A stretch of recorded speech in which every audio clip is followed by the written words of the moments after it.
ট্রাম্পের 5 অসম্ভব শর্ত। ইরানকে কি যুদ্ধের দিকে ঠেলে দেওয়া হচ্ছে? ওমানের মাস্কাটে কূটনৈতিক আলোচনা চলছিল, টেবিলে চা, কাগজ, হাসি মুখ। কিন্তু ঠিক সেই সময়ে ভারত মহাসাগরে জড়ো হচ্ছে মার্কিন নৌবাহিনীর বিশাল বহর। একদিকে আলোচনা, অন্যদিকে যুদ্ধের প্রস্তুতি।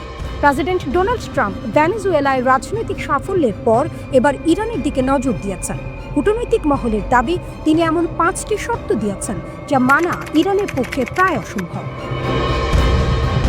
ইসরায়েলি সংবাদ মাধ্যম মাআরিফ জানিয়েছে, ওয়াশিংটনের মূল দাবিগুলো হলো ইরানের কাছে থাকা প্রায় 400 কেজি সমৃদ্ধ ইউরেনিয়াম হস্তান্তর করতে হবে, সব পারমাণবিক স্থাপনা ধ্বংস করতে হবে, ব্যালিস্টিক ক্ষেপণাস্ত্র সক্ষমতা বন্ধ করতে হবে, মধ্যপ্রাচ্যের মিত্র গোষ্ঠীগুলোর প্রতি সমর্থন বন্ধ করতে হবে, আঞ্চলিক সামরিক নেটওয়ার্ক ভেঙে দিতে হবে। শুনতে কি আলোচনার প্রস্তাব মনে হচ্ছে, নাকি চূড়ান্ত আলটিমেটাম? অনেক বিশ্লেষক বলছেন এগুলো আসলে আলোচনার ভাষা নয়, এগুলো এমন শর্ত যা প্রত্যাখ্যান করার জন্যই দেয়া হয়। ট্রাম্প নিজেও এনবিসি নিউজকে বলেছেন, ইরানের সর্বোচ্চ নেতা আয়াতুল্লাহ আলী খামেনির এখন খুব চিন্তিত হওয়া উচিত। তার আত্মবিশ্বাসের পেছনে ভেনেজুয়েলার উদাহরণ আছে, কিন্তু বিশেষজ্ঞরা সতর্ক করছেন, ইরান আর ভেনেজুয়েলা এক নয়। ইরান গত ৪৫ বছর ধরে নিষেধাজ্ঞা, চাপ, হুমকির মধ্যে টিকে আছে। তারা এই ধরনের পরিস্থিতির জন্য প্রস্তুত। ইরানের সশস্ত্র বাহিনীর chief of staff major general Abdur Rahim Musavi জানিয়েছেন, তাদের সামরিক নীতি এখন রক্ষাত্মক নয়, আক্রমণাত্মক। তারা অপ্রতিসম যুদ্ধনীতি গ্রহণ করেছে, মানে সরাসরি যুদ্ধ নয়, ড্রোন, ক্ষেপণাস্ত্র, আঞ্চলিক মিত্রদের মাধ্যমে পাল্টা আঘাত। চ্যাথম হাউসের পরিচালক ব্রন ওয়েল ম্যাডক্স বলেছেন, ব্যালিস্টিক ক্ষেপণাস্ত্রই ইরানের প্রধান প্রতিরক্ষা। এটা বন্ধ মানে নিজেদের পুরোপুরি অরক্ষিত করে দেয়া। ইসরায়েলি বিমান শক্তি বা মার্কিন স্টেলথ বোমারু বিমানের সামনে দাঁড়ানোর কোনো ঢাল থাকবে না। কোনো ইরানি সরকার এমন সিদ্ধান্ত নেবে না। এদিকে ইসরায়েলের প্রধানমন্ত্রী বেনিয়ামিন নেতানিয়াহু আলোচনায় আস্থা রাখছেন না। ইসরায়েলের জ্বালানি মন্ত্রী ইলি কোহেন বলেছেন, ইরানের সঙ্গে চুক্তির কোনো মূল্য নেই। অন্যদিকে হিজবুল্লাহর প্রধান শেখ নাইম কাশেম জানিয়ে দিয়েছেন, যদি যুদ্ধ শুরু হয় তারা নিরপেক্ষ থাকবে না। তার ভাষায় এটি হবে অস্তিত্বের লড়াই। মার্কিন পররাষ্ট্রমন্ত্রী মার্কো রুবিও ক্ষেপণাস্ত্র কর্মসূচি নিয়ে আলোচনার উপর জোর দিচ্ছেন, কিন্তু তেহরান স্পষ্ট করেছে, ক্ষেপণাস্ত্র নিয়ে কোনো আপোষ নয়। ইউরেনিয়াম সমৃদ্ধকরণ ৩.67% নামিয়ে আনার বিষয়ে নমনীয়তা থাকতে পারে, কিন্তু সামরিক সক্ষমতা ধ্বংসের প্রশ্নে তারা অনড়। হোয়াইট হাউসও খুব আশাবাদী নয়। তারা বলছে, আঞ্চলিক মিত্রদের অনুরোধেই আলোচনা চলছে। পর্যবেক্ষকদের মতে বড় কোনো সমঝোতা না হলে সংঘাতের ঝুঁকি বাড়বে। ট্রাম্পের জনপ্রিয়তা দেশে কমছে। ইতিহাস বলে, অনেক সময় বাইরের সংঘাত অভ্যন্তরীণ রাজনীতিতে সমর্থন যোগায়। কিন্তু ইরানে হামলা মানে শুধু 2 দেশের যুদ্ধ নয়, এতে জড়িয়ে পড়তে পারে পুরো মধ্যপ্রাচ্য। তেলবাজার অস্থির হবে, আঞ্চলিক গোষ্ঠীগুলো সক্রিয় হবে। সব মিলিয়ে পরিস্থিতি খুবই সংবেদনশীল।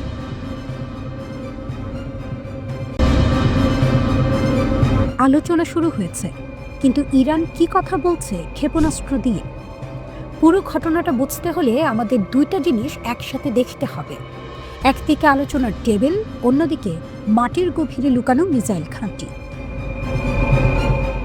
যুক্তরাষ্ট্রের সঙ্গে আলোচনা শুরুর ঠিক আগে ইরান তাদের নতুন আন্ডারগ্রাউন্ড মিসাইল সিটি প্রকাশ করল। সেখানে দেখানো হলো খোররামশার 4 নামের একটি ব্যালিস্টিক ক্ষেপণাস্ত্র। এটা কোনো কাকতালীয় ঘটনা না। ইরানি মিডিয়া বলছে, মাস্কাটে ইরান আমেরিকা পরোক্ষ আলোচনার মাত্র কয়েক ঘন্টা আগে এই প্রদর্শন করা হয়। মানে বার্তাটা স্পষ্ট, আমরা কথা বলবো, কিন্তু শক্তি নিয়েই বলবো। আইআরজিসির এরোস্পেস ফোর্সের কমান্ডার মাজিদ মুসাভি সেই অনুষ্ঠানে উপস্থিত ছিলেন। মাটির গভীরে শক্ত কংক্রিটের ভেতরে সারি সারি অস্ত্র, তার মাঝখানে দাঁড়িয়ে আছে খোররামশার 4। রাষ্ট্রীয় টেলিভিশন বলছে, এই মিসাইলের রেঞ্জ প্রায় 2000 কিলোমিটার। এটি 1500 কেজি ওয়ারহেড বহন করতে পারে, মানে শুধু দূরত্ব না, ধ্বংস ক্ষমতাও বড়। ইরানের দাবি, তারা সব প্রযুক্তিগত দিক থেকে ব্যালিস্টিক মিসাইল উন্নত করেছে, ফলে তাদের প্রতিরোধ ক্ষমতা অনেক শক্তিশালী হয়েছে। ব্যালিস্টিক মিসাইলের আধুনিকায়ন ও সক্ষমতা বৃদ্ধির মাধ্যমে ইরান প্রতিরোধ ক্ষমতাকে নতুন উচ্চতায় নিয়ে গেছে বলে মন্তব্য করেছেন দেশটির সশস্ত্র বাহিনীর chief of staff major general Abdur Rahim Musavi. তিনি বলেছেন, শত্রুকে সমুচিত জবাব দিতে ইরানের ব্যালিস্টিক মিসাইল প্রস্তুত আছে। আরও বড় কথা হলো, ইরান বলছে তাদের সামরিক নীতি বদলেছে। আগে তারা ছিল প্রতিরক্ষামূলক অবস্থানে, কিন্তু 12 দিনের যুদ্ধের পর তারা নাকি ডিফেন্সিভ থেকে অফেন্সিভ ডক্ট্রিনে চলে গেছে। এখন তাদের কৌশল দ্রুত, অসমমিত এবং চূড়ান্ত পাল্টে আঘাতের প্রস্তুতি। একজন গার্ড কর্মকর্তা সরাসরি বলেছেন, আমরা যুদ্ধ চাই না, কিন্তু যদি অন্য পক্ষ ভুল করে আমরা সিদ্ধান্তমূলক জবাব দেব। আইআরজিসির রাজনৈতিক উপপ্রধান ইয়াদুল্লাহ জাভানি রাষ্ট্রীয় গণমাধ্যমকে বলেন, আলোচনার টেবিলে বসা মানে সামরিক শক্তি থেকে সরে আসা নয়। তার ভাষায়, আমরা যুদ্ধ চাই না, কিন্তু প্রতিপক্ষ যদি ভুল করে তাহলে আমরা কঠোর জবাব দেব। এই মিসাইল 13 মিটার লম্বা, তরল জ্বালানিতে চলে, দ্রুত গতিতে ছুটতে পারে। এর ওয়ারহেড নাকি ম্যানুভার করতে পারে, যাতে আধুনিক মিসাইল ডিফেন্স সিস্টেমকে ফাঁকি দেওয়া যায়। 2017 সাল থেকে এর পরীক্ষা চলছে। ইরানের দাবি, 2024 ও 2025 সালে ইসরায়েলের বিরুদ্ধে হামলায় এটি ব্যবহারও হয়েছে। এই আন্ডারগ্রাউন্ড ঘাঁটির ভিডিও ইরানের রাষ্ট্রীয় টিভিতে সম্প্রচার হওয়ার কথা ছিল, কিন্তু হঠাৎ তা বাতিল করা হয়। জাতীয় নিরাপত্তার কারণ দেখিয়ে সম্প্রচার বন্ধ করা হয়। তবুও বার্তাটা পৌঁছে গেছে, পুরো বিশ্ব ইতোমধ্যে দেখে ফেলেছে। আর যদি কূটনীতি ব্যর্থ হয়, ট্রাম্প আগেই বহুবার বলেছেন সামরিক বিকল্প এখনও টেবিলে আছে, তাই ফোকাস আবার মাটির নিচে। একটি মিসাইল ঘাঁটি দেখানো হলো, তারপর ভিডিও লুকানো হলো। ইরান বলছে তারা শুধু নিরাপত্তার কারণে সম্প্রচার বন্ধ করেছে, কিন্তু বাস্তবতা হলো বার্তা পৌঁছে গেছে। তারা মনে করিয়ে দিয়েছে আলোচনা টেবিলের নিচে আগুনও আছে।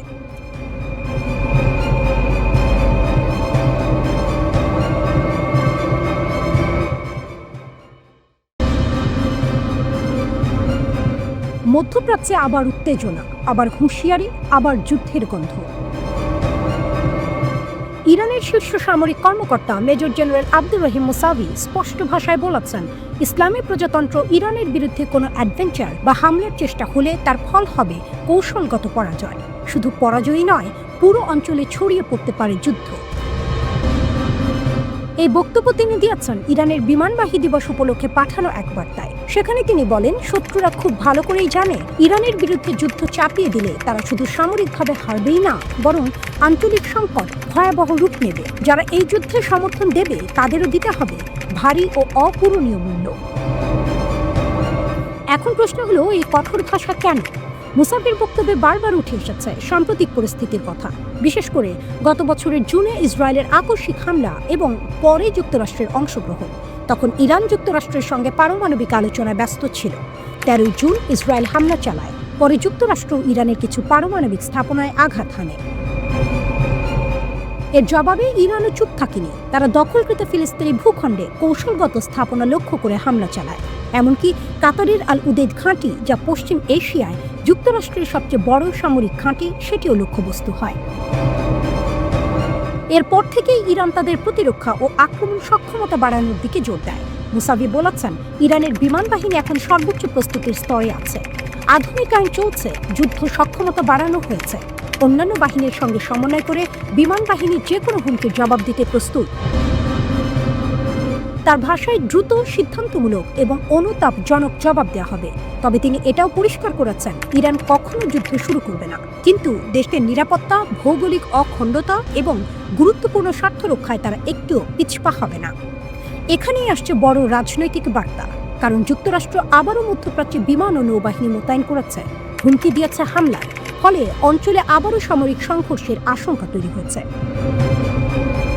ইরানের সর্বোচ্চ নেতা আয়াতুল্লাহ আলী খামেনিও গত সপ্তাহে সতর্ক করে বলেছেন, যুক্তরাষ্ট্র যদি যুদ্ধ শুরু করে তাহলে তা আঞ্চলিক যুদ্ধের রূপ নেবে।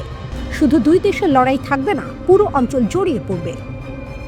অর্থাৎ বার্তাটা পরিষ্কার, ইরান বলছে তাদের ভয় দেখিয়ে কিছু হবে না, তবে অন্যদিকে কিছুটা কূটনৈতিক অগ্রগতির ইঙ্গিত আছে। ওমানে ইরান ও যুক্তরাষ্ট্রের কূটনীতিকরা আবার পারমাণবিক ইস্যুতে বৈঠক করেছেন। উত্তেজনার মাঝেও আলোচনা চলছে। একদিকে সামরিক প্রস্তুতি, পাল্টা হুমকি, যুদ্ধের ভাষা, অন্যদিকে কূটনৈতিক আলোচনা। দুটি পথই খোলা। যদি যুক্তরাষ্ট্র বা তার মিত্ররা সামরিক পথে এগোয়, ইরান বলছে তার জবাব শুধু সীমিত থাকবে না, পুরো অঞ্চল কাঁপবে। কিন্তু যদি আলোচনা সফল হয়, তাহলে বড় সংঘর্ষ এড়ানো সম্ভব। মধ্যপ্রাচ্য এখন সেই দোলা চলে দাঁড়িয়ে, যুদ্ধ না আলোচনা, হুমকি না সমঝোতা। আগামী কয়েক সপ্তাহই হয়তো ঠিক করে দেবে এই উত্তেজনা কি বিস্ফোরণে গড়াবে নাকি আবারও টেবিলের আলোচনায় থামবে। মধ্যপ্রাচ্যের রাজনীতিতে ইরান অনেক বছর ধরেই একটি গুরুত্বপূর্ণ শক্তি। যুক্তরাষ্ট্র ও ইসরায়েলের বিভিন্ন নীতির বিরুদ্ধে ইরান প্রকাশ্য অবস্থান নিয়েছে। তাদের দাবি এসব নীতি অন্যায় ও আগ্রাসী। এই অবস্থানের কারণে ইরানকে দীর্ঘদিন ধরে নানা চাপের মুখে পড়তে হয়েছে। অর্থনৈতিক নিষেধাজ্ঞা, কূটনৈতিক চাপ, এমনকি সামরিক হুমকিও সহ্য করতে হয়েছে দেশটিকে। কিছু ক্ষেত্রে পরিস্থিতি সরাসরি সংঘাতের কাছাকাছি পৌঁছেছে। তবে একটি বিষয় স্পষ্ট, এই চাপের মুখেও ইরান তাদের নীতিগত অবস্থান থেকে সরে আসেনি। দেশটির শীর্ষ নেতারা বারবার বলেছেন সার্বভৌমত্বের প্রশ্নে তারা আপোষ করবে না। সম্প্রতি আবারও যুক্তরাষ্ট্র ও ইরানের মধ্যে উত্তেজনা বেড়েছে। যুক্তরাষ্ট্র চায় ইরান তাদের পরমাণু কর্মসূচি ও ক্ষেপণাস্ত্র প্রকল্প সীমিত করুক। এ নিয়ে বারবার হুমকিও দিয়েছে ওয়াশিংটন। অন্যদিকে ইরান বলছে তাদের ওপর কোনো হামলা হলে তার জবাব কঠোরভাবে দেয়া হবে। ইরান ইন্টারন্যাশনাল নামের একটি গণমাধ্যমের বিশ্লেষণে বলা হয়েছে, বর্তমান ইরান সরকার যুদ্ধকে শুধু ধ্বংস হিসেবে দেখছে না, বরং তারা মনে করছে এটি তাদের টিকে থাকার একটি কৌশল হতে পারে। কেন এমন ভাবনা? বিশ্লেষকদের মতে ইরান মনে করে যুক্তরাষ্ট্রের সঙ্গে আলোচনায় বসা মানেই একের পর এক ছাড় দেয়া। পরমাণু কর্মসূচি, ক্ষেপণাস্ত্র প্রযুক্তি বা আঞ্চলিক প্রভাব সব ক্ষেত্রেই পশ্চিমা দেশগুলো ইরানকে চাপে রেখেছে। তেহরানের আশঙ্কা এভাবে চলতে থাকলে তারা একসময় দুর্বল হয়ে পড়বে। এই কারণেই মার্কিন প্রেসিডেন্ট ডোনাল্ড ট্রাম্পের হামলার হুমকি থাকা সত্ত্বেও ইরান আলোচনার চেয়ে শক্ত অবস্থান দেখাতে আগ্রহী। তাদের ধারণা, কঠোর অবস্থান নিলে তারা নিজেদের প্রভাব বজায় রাখতে পারবে। এখানে আরেকটি গুরুত্বপূর্ণ দিক রয়েছে, ইরানের অভ্যন্তরীণ রাজনীতি। সাম্প্রতিক সময়ে দেশটির সরকার জনপ্রিয়তা হারিয়েছে বলে বিভিন্ন প্রতিবেদন বলছে। অর্থনৈতিক সমস্যা, বিক্ষোভ ও গণ আন্দোলন সরকারকে চাপে ফেলেছে। এই পরিস্থিতিতে কিছু বিশ্লেষক মনে করছেন যুক্তরাষ্ট্রের সঙ্গে উত্তেজনা বা যুদ্ধ সরকারকে নতুনভাবে সমর্থন যোগাতে পারে। যুদ্ধের পরিস্থিতি তৈরি হলে সরকার অভ্যন্তরীণ বিরোধিতাকে বিদেশি শক্তির প্রভাব হিসেবে তুলে ধরতে পারে। এতে রাজনৈতিক বিরোধীদের দমন করা সহজ হয়। ইতিহাসে অনেক দেশেই এমন উদাহরণ দেখা গেছে।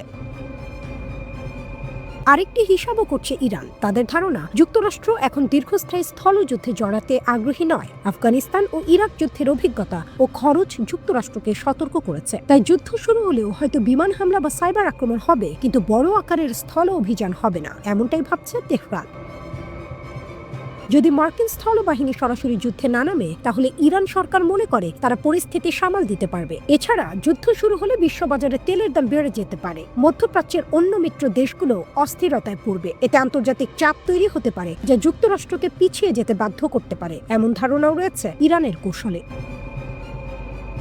সব মিলিয়ে বিশ্লেষণে বলা হয়েছে, ইরান এখন যুদ্ধকে পুরোপুরি ভয় পাচ্ছে না, বরং উত্তেজনা বজায় রেখে নিজেদের রাজনৈতিক অবস্থান শক্ত করতে চায়। তাদের মতে আলোচনার পথে গেলে ধীরে ধীরে দুর্বল হওয়ার ঝুঁকি আছে, কিন্তু শক্ত অবস্থান ধরে রাখলে অন্তত প্রভাব ও নিয়ন্ত্রণ বজায় রাখা সম্ভব। মধ্যপ্রাচ্যের আকাশে আবারও উত্তেজনার কালো মেঘ। প্রশ্ন একটাই, যদি যুক্তরাষ্ট্র ইরানে হামলা চালায় তাহলে কি হবে? ইরান এবার সরাসরি বার্তা দিয়েছে। তেহরান বলছে, ওয়াশিংটন যদি ইরানের মাটিতে আঘাত হানে, তাহলে মধ্যপ্রাচ্যে থাকা মার্কিন সামরিক ঘাঁটিগুলো নিরাপদ থাকবে না।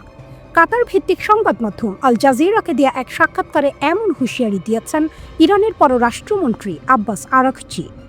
তিনি স্পষ্ট ভাষায় বলেছেন, যুক্তরাষ্ট্র হামলা চালালে ইরান আমেরিকার মূল ভূখণ্ডে আঘাত করার পরিকল্পনা করছে না, কিন্তু মধ্যপ্রাচ্যে থাকা মার্কিন ঘাঁটিগুলোই হবে পাল্টা প্রতিক্রিয়ার লক্ষ্য। অর্থাৎ সংঘাত হলে যুদ্ধের আগুন সীমাবদ্ধ থাকবে এই অঞ্চলের মধ্যেই। সাক্ষাৎকারের গুরুত্বপূর্ণ অংশ তিনি নিজের সরকারি টেলিগ্রাম চ্যানেলেও প্রকাশ করেছেন। এখন প্রশ্ন হচ্ছে, ইরান কেন এমন কথা বলছে?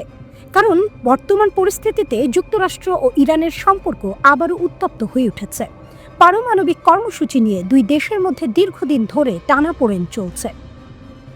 সাক্ষাৎকারে আরাঘচি পারমাণবিক ইস্যু নিয়েও কথা বলেছেন। তার দাবি, পারমাণবিক সমৃদ্ধকরণ ইরানের অখণ্ড অধিকার, এটি কোনোভাবেই বন্ধ করা হবে না। তিনি বলেন, বোমা বর্ষণ করেও ইরানের সক্ষমতা ধ্বংস করা যায়নি। অর্থাৎ ইরান দেখাতে চাইছে চাপ বা হামলা দিয়ে তাদের প্রযুক্তিগত অগ্রগতি থামানো সম্ভব নয়। তবে এখানেই আরেকটি গুরুত্বপূর্ণ দিক আছে। আরাঘচি বলেছেন, যুক্তরাষ্ট্রের সঙ্গে একটি স্বস্তিজনক চুক্তিতে পৌঁছাতে ইরান প্রস্তুত। অর্থাৎ তেহরান পুরোপুরি দরজা বন্ধ করছে না, আলোচনার পথ খোলা রাখছে। তিনি আরও জানান, পরবর্তী দফার আলোচনার জন্য এখনও নির্দিষ্ট কোনো তারিখ ঠিক হয়নি, তবে দুই পক্ষই মনে করছে আলোচনা শিগগির হওয়া উচিত। এর মানে উত্তেজনা থাকলেও কূটনৈতিক যোগাযোগ পুরোপুরি বন্ধ হয়নি। কিন্তু একটা বিষয় নিয়ে ইরান একদম কঠোর অবস্থান নিয়েছে, সেটা হলো ক্ষেপণাস্ত্র কর্মসূচি। আরাকচির ভাষায় ক্ষেপণাস্ত্র কর্মসূচি কখনোই আলোচনাযোগ্য নয়, এটি আমাদের প্রতিরক্ষার বিষয়। অর্থাৎ পারমাণবিক সমৃদ্ধকরণ নিয়ে আলোচনা হতে পারে, কিন্তু ক্ষেপণাস্ত্র নিয়ে কোনো আপোষ নয়।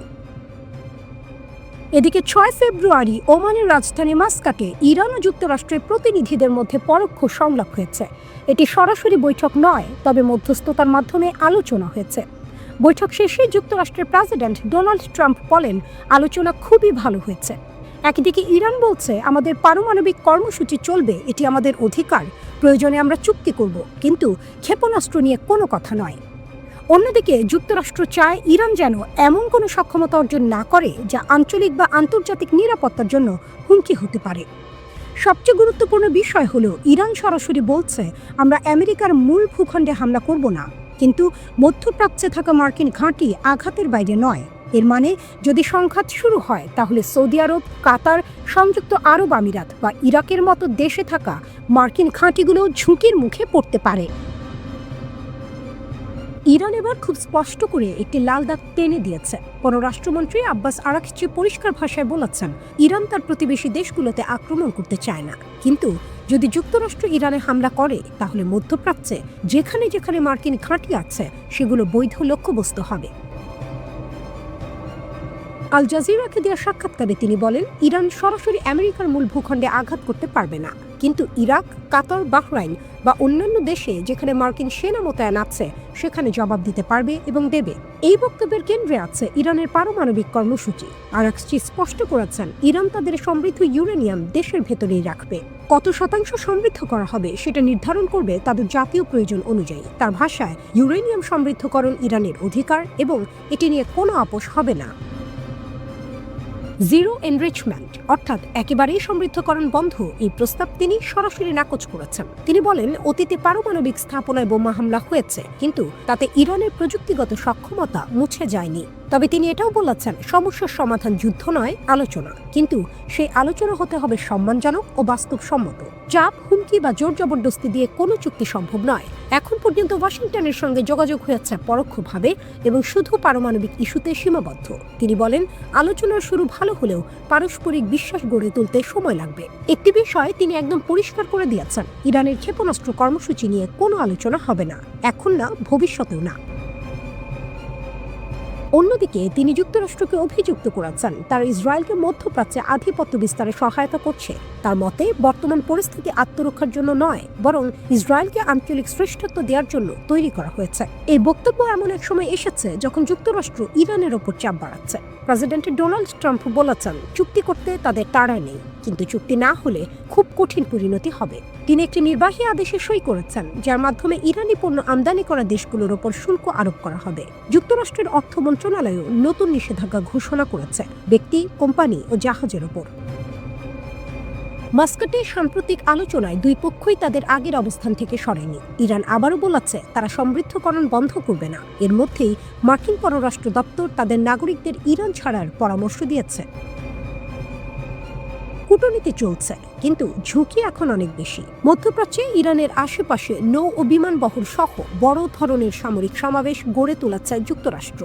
ট্রাম্প দাবি করেছেন, ইরানকে ইউরেনিয়াম সমৃদ্ধকরণ থেকে সরে আসতে হবে। এর পাশাপাশি ব্যালিস্টিক ক্ষেপণাস্ত্র উৎপাদন ও আশেপাশের অঞ্চলের সশস্ত্র গোষ্ঠীগুলোকে সমর্থন দেওয়া বন্ধ করতে হবে, অন্যথায় ফের ইরানের হামলা চালানো হবে বলে হুমকি দিয়েছেন তিনি। ইউরেনিয়াম সমৃদ্ধকরণের মাধ্যমে ইরান পারমাণবিক বোমা তৈরির প্রচেষ্টা চালাচ্ছে বলে সন্দেহ যুক্তরাষ্ট্র ও ইসরায়েল সহ পশ্চিমা শক্তিগুলোর। ইরান দীর্ঘদিন ধরে বলে আসছে, তাদের পারমাণবিক প্রকল্পগুলো শান্তিপূর্ণ উদ্দেশ্যে নিবেদিত, পারমাণবিক জ্বালানি দিয়ে বোমা বানানোর কোনো ইচ্ছা তাদের নেই। রয়টার্স লিখেছে, ইরানের পারমাণবিক প্রকল্প ঘিরে পশ্চিমের সঙ্গে দীর্ঘদিনের বিরোধ নিয়ে উভয় পক্ষই কূটনীতি পুনরুজ্জীবনের ইঙ্গিত দেওয়া সত্ত্বেও আরাকচি সুনির্দিষ্ট বিষয়ের বাইরে আলোচনা আরও বিস্তৃত করার বিষয়টি উপেক্ষা করেছেন। একটি ক্ষেপণাস্ত্র, একটি প্রদর্শনী, আর তার ভেতরে লুকানো রাজনৈতিক সংকেত। ইরানের ইসলামী বিপ্লবী গার্ড বাহিনী আইআরজিসি সম্প্রতি খোররামশার 4 নামে একটি ব্যালিস্টিক ক্ষেপণাস্ত্রের কার্যক্ষমতা প্রদর্শন করেছে। তাদের দাবি, এই মিসাইলের ধ্বংস ক্ষমতা অসাধারণ। আইআরজিসির রাজনৈতিক বিষয়ক উপপ্রধান ব্রিগেডিয়ার জেনারেল ইয়াদুল্লাহ জাভানি বলেছেন, এই প্রদর্শনী আসলে একটি স্পষ্ট বার্তা, ইরান কখনোই তার প্রতিরক্ষা শক্তি ছাড়বে না। খোররামশার 4 মিসাইলের পাল্লা প্রায় 2000 কিলোমিটার, অর্থাৎ মধ্যপ্রাচ্যের বড় অংশ এর আওতায়। আঘাত হানতে পারে প্রায় 30 মিটারের মধ্যে নির্ভুলভাবে। আইআরজিসির দাবি, এটি হাইপারসনিক গতিতে উড়ে বায়ুমণ্ডলের বাইরে ম্যাক 16 এবং ভেতরে ম্যাক 4 গতিতে। এই গতি এবং কৌশলগত মুভমেন্টের কারণে এটিকে ঠেকানো কঠিন। জাভানি স্পষ্ট বলেছেন, আমরা আলোচনা করছি, কিন্তু আমাদের সামরিক শক্তি ছাড়ার কোনো ইচ্ছা নেই। তার দাবি, ইরান শক্ত অবস্থান থেকে আলোচনা টেবিলে যাচ্ছে, বরং যুক্তরাষ্ট্র অপমানিত হয়ে আলোচনায় ফিরেছে। এখানে বড় একটি রাজনৈতিক কৌশল কাজ করছে। যুক্তরাষ্ট্র দীর্ঘদিন ধরে চায় ইরানের ক্ষেপণাস্ত্র কর্মসূচি নিয়েও আলোচনা হোক, কিন্তু তেহরান বারবার বলেছে মিসাইল শক্তি আলোচনার বিষয় নয়। জাভানির যুক্তি, ইরানের প্রতিরোধ ক্ষমতা এতটাই শক্তিশালী যে শত্রুরা সরাসরি আক্রমণ করতে ভয় পাচ্ছে, তাই তারা আলোচনার মাধ্যমে এই শক্তিকে সীমিত করতে চায়, কিন্তু ইরান তা মানবে না। তিনি আরও বলেছেন, ইরান কখনো যুদ্ধ চায় না, কিন্তু কেউ ভুল করলে জবাব হবে দ্রুত এবং সিদ্ধান্তমূলক। সম্প্রতি ইরানের শীর্ষ সামরিক কর্মকর্তা মেজর জেনারেল আব্দুর রহিম মুসাভিও ঘোষণা দিয়েছেন, ইরান প্রতিরক্ষামূলক কৌশল থেকে আক্রমণাত্মক কৌশলে কিছু পরিবর্তন এনেছে, বিশেষ করে গত বছরের 12 দিনের যুদ্ধের পর। সেই যুদ্ধ হয়েছিল ইসরায়েল ও যুক্তরাষ্ট্রের সঙ্গে। এরপর থেকে ইরান বলছে, ভবিষ্যতে তাদের পদক্ষেপ হবে মার্কিন হিসাবের বাইরে। এবার আসি আরেক গুরুত্বপূর্ণ জায়গায়, পারস্য উপসাগর ও হরমুজ প্রণালী। এই অঞ্চল দিয়ে বিশ্ব তেলের বড় অংশ পরিবহন হয়। জাভানি সতর্ক করেছেন, যদি আঞ্চলিক যুদ্ধ শুরু হয়, তার আগুন সবার গায়ে লাগবে, অর্থাৎ শুধু একটি দেশ নয়, পুরো অঞ্চল অস্থিতিশীল হয়ে পড়তে পারে। মার্কিন যুদ্ধজাহাজের কাছে ইরানি ড্রোন দেখা যাওয়ার খবর নিয়েও তিনি কথা বলেছেন। তার ভাষায়, এগুলো নজরদারির অংশ, বার্তা পরিষ্কার, আমরা সবকিছু দেখছি। ইউরোপের কিছু দেশ আইআরজিসিকে সন্ত্রাসী সংগঠন হিসেবে চিহ্নিত করেছে। জাভানি এটিকে অযৌক্তিক বলেছেন। তিনি দাবি করেন, জেনারেল কাসেম সোলাইমানির নেতৃত্বে আইআরজিসি ইরাক ও সিরিয়ায় আইএস বা দাইশের বিরুদ্ধে বড় ভূমিকা রেখেছিল। ইরান বলছে, তারা আলোচনা চায়, কিন্তু চাপের কাছে মাথা নত করবে না। মিসাইল শক্তি তাদের জন্য শুধু অস্ত্র নয়, একটি প্রতিরোধের প্রতীক। এখন পরিস্থিতি দাঁড়িয়েছে এমন জায়গায়, একদিকে কূটনৈতিক আলোচনা, অন্যদিকে সামরিক প্রদর্শন। প্রশ্ন হচ্ছে, এই দুই পথ কি পাশাপাশি চলবে, নাকি কোনো এক সময় সংঘর্ষ আবারও তীব্র হবে? মধ্যপ্রাচ্য আবার সেই পুরনো উত্তেজনার মোড়ে দাঁড়িয়ে। এখন দেখার বিষয়, হাইপারসনিক গতির মিসাইলের বার্তা কি টেবিলের আলোচনায় প্রভাব ফেলবে, নাকি নতুন অধ্যায়ের সূচনা করবে?